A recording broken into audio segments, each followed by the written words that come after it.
मोदी जी सफाई अभियान की झाड़ू तुम्हारे हाथ में देना चाहते हैं और मैं तुम्हारे बच्चों के हाथों में कलम देना चाहता हूं। यह है मेरा गुनाह, यह है मेरा गुनाह। मेरे आंसुओं का बदला लो। क्योंकि जौहर यूनिवर्सिटी की शोभा में चार चांद लगाता ये गेट लगभग सभी के मन को भाता है, लेकिन दूसरी तरफ गंदी राजनीति और सियासत में न सही नजर आता है और ना ही गलत नजर आता है। शिक्षा के अधिकार की बात कर रहा हूं। एक दरवाजा जो सरकार के पैसे से बना हो, जिसे सरकारी संस्था ने बनाया हो। मुंशी प्रेमचंद की जबान थी उर्दू। उर्दू मुसलमानों की जबान नहीं है। इस जबान के साथ तासुब। उर्दू गेट बना हुआ है, तोड़ दिया जाएगा। सरकार से बना हुआ, सरकार के पैसे से और सरकार की संस्था से बनाया हुआ दरवाजा गिरा दिया जाएगा, गिरा दिया जाएगा। मान्यवर, कैसे कानून का राज चलेगा?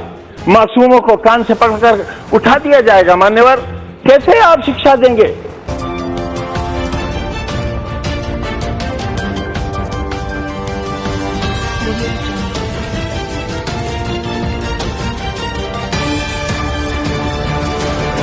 नमस्कार, आदाब, सत श्री अकाल। आप देख रहे हैं दी नेशन वॉइस। जेल में बंद सपा नेता एवं लोकसभा सांसद आजम खान को एक और बड़ा झटका। रामपुर में बनी जौहर यूनिवर्सिटी का मेन गेट अब तोड़ा जाएगा, ऐसा आदेश दिया है रामपुर जिला अदालत ने। आपको बता दें कि 2019 में आकाश सक्सेना, जो कि एक भाजपा नेता है, उन्होंने अर्जी लगाते हुए कोर्ट में कहा था कि रामपुर में बनी जौहर यूनिवर्सिटी का मेन गेट सरकारी जमीन पर बना है, जिसके जवाब में आजम खान के द्वारा जो अदालत को दलील दी गई उसको अदालत ने खारिज कर दिया है और अब आदेश दिया है उस गेट को तोड़ने का। अब ये कोर्ट का आदेश है तो इसमें कोई कमी तो निकाली नहीं जा सकती, लेकिन इस आदेश को उच्च अदालत में चुनौती दी जा सकती है और अगर उच्च न्यायालय में साबित हो जाता है कि वो गेट सरकारी जमीन पर नहीं बना है तो ये आदेश बदला जा सकता है। तो अभी समय और अवसर दोनों बाकी हैं, आजम खां के उस गेट के लिए भी और आजम खां की दलील पेश किए जाने के लिए भी। मेरे जैसा व्यक्ति जो एक यूनिवर्सिटी का फाउंडर है, एक ऐसा मेडिकल कॉलेज बनाया है, आप देखेंगे तो राष्ट्रपति भवन शायद अच्छा न लगे, जहां बच्चे पढ़ेंगे, जहां प्रधानमंत्री जी बैठे हैं उस जैसा हो। तकरीबन 500 एकड़ जमीन पर एशिया का लगभग सबसे खूबसूरत विश्वविद्यालय है और ये मैंने इस तरह बनाया है मान्यवर, हाथ और दामन फैलाकर। मेरे बच्चों के 4 CBSE बोर्ड के स्कूल चलते हैं, 300-350 रुपए की फीस लेता हूं।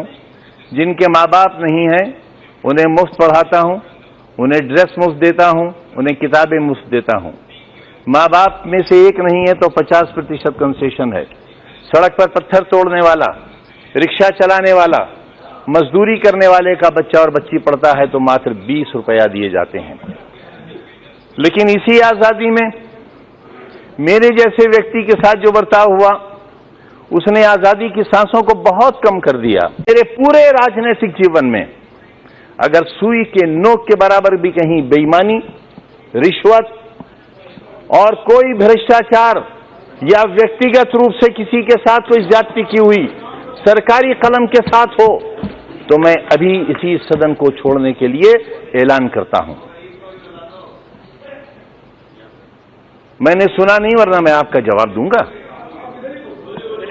मैंने मान्यवर बहुत साफ सुथरी जिंदगी गुजारी है, वरना इतना लंबा राजनीतिक सफर तय करने के बाद मैं देश की सबसे बड़ी अदालत में खड़ा हुआ नहीं होता। मैं उन उठने वाली आवाजों से भी कहना चाहता हूं कि 47 में बंटवारे के वक्त हमें हक था पाकिस्तान जाने का, आपको नहीं था। हमें हक था, लेकिन हमारे अजदाद ने यह तय किया कि यह वतन हमारा है। हमारे अजदाद की कब्रें हैं यहां, हमारे बुजुर्गों के मज़ारात हैं यहां। जामा मस्जिद है दिल्ली की, ताजमहल है, किले हैं, हमारे बुजुर्गों की यादें हैं और यही आज धरोहर है हमारे भारत की। वही लोग गद्दार हो गए, उन्हीं का नाम लेकर सड़कों पर मारा जाने लगा। तो ऐसे में ये कहना जल्दबाजी होगी कि उस गेट को तोड़ दिया जाएगा और जैसे ही ये खबर लोगों तक पहुंची कि उस गेट को तोड़े जाने की प्रशासन तैयारी कर रहा है या आदेश जारी हो चुका है, तो वहां पर शिक्षा ग्रहण करने वाले छात्र हाथों में कैंडल लिए हुए विनती करते नजर आए प्रशासन की कि इस गेट को ना तोड़ा जाए। क्योंकि जौहर यूनिवर्सिटी की शोभा में चार चांद लगाता ये गेट लगभग सभी के मन को भाता है। लेकिन दूसरी तरफ गंदी राजनीति और सियासत में न सही नजर आता है और ना ही गलत नजर आता है। तो जौहर यूनिवर्सिटी का ये गेट सरकारी जमीन पर बना है या गैर सरकारी जमीन पर बना है, ये तथ्य तो अदालत में साबित होगा। लेकिन बच्चों का भविष्य बनाने वाली शिक्षा संस्थानों के खिलाफ इतनी गंदी मानसिकता का रखना भी अपराध होना चाहिए, क्योंकि हमारे देश भारत में मूर्तियां तो बनाई जा रही हैं लेकिन विश्वविद्यालय और यूनिवर्सिटियां गिराई जा रही हैं। क्यों? क्या विश्वविद्यालयों को गिराए बिना किसी महान राष्ट्र की नींव नहीं रखी जा सकती? तो ये मान लेना चाहिए कि जो शिक्षा के खिलाफ है वो इंसानियत के भी खिलाफ है। आप ऐसी और बहुत सारी वीडियो को देखने के लिए हमारे चैनल को लाइक कीजिए, यूट्यूब पे है तो सब्सक्राइब कीजिए। धन्यवाद।